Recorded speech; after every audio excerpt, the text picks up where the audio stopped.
Telling time to the minute. Why is it important to be able to tell time? We use time every day. We use it to schedule appointments, to arrive at work on time, to catch a flight, to go to lunch, or even to go to the movies.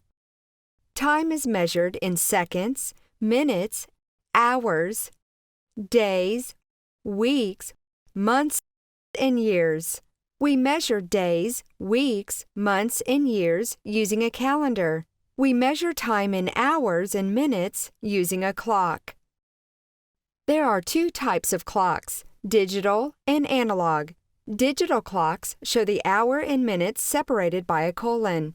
Analog clocks display the time with hands moving clockwise around the face of the clock. Today, we are going to learn how to tell time on an analog clock. First, let's look at the different parts of an analog clock: the face, the hour hand, which is the shorter hand, and the minute hand, the longer hand. There are 12 numbers going around the clock. These numbers represent the hours. The hour hand moves from one number to the next every hour and goes all the way around the clock in 12 hours. Since there are 60 minutes in 1 hour, it takes an hour for the first hand to go all the way around the clock. The minute hand moves forward one clock number every 5 minutes. As the minute hand goes around, the hour hand goes from one number to the next. When reading a clock, first find the hour hand. The hour hand is the shorter one. On this clock, the hours are in black and the minutes are labeled in blue. Most clocks do not have the minutes labeled. The hour hand is pointing directly on the 4, so it is the 4 o'clock hour.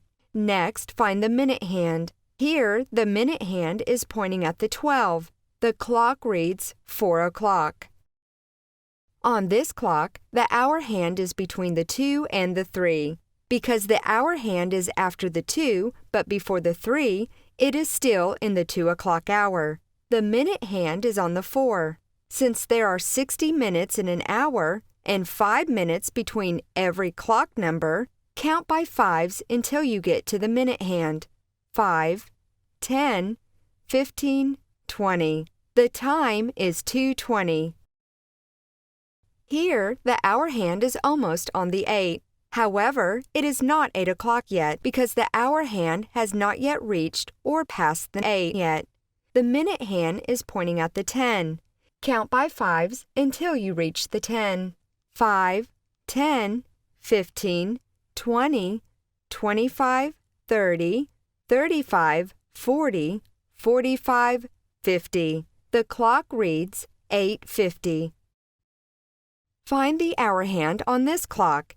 It is between the 6 and 7. The minute hand is between the 3 and 4. Count by 5s to the 3. 5, 10, 15.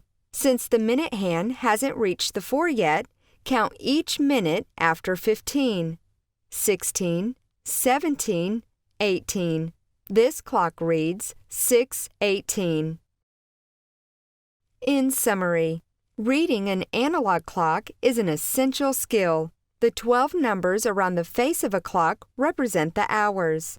The shorter hand tells the hour, and the longer hand tells the minutes. Because there are 60 minutes in an hour, make sure you count by 5s to determine the minutes. Try reading the next analog clock you see. The more you practice, the easier it becomes.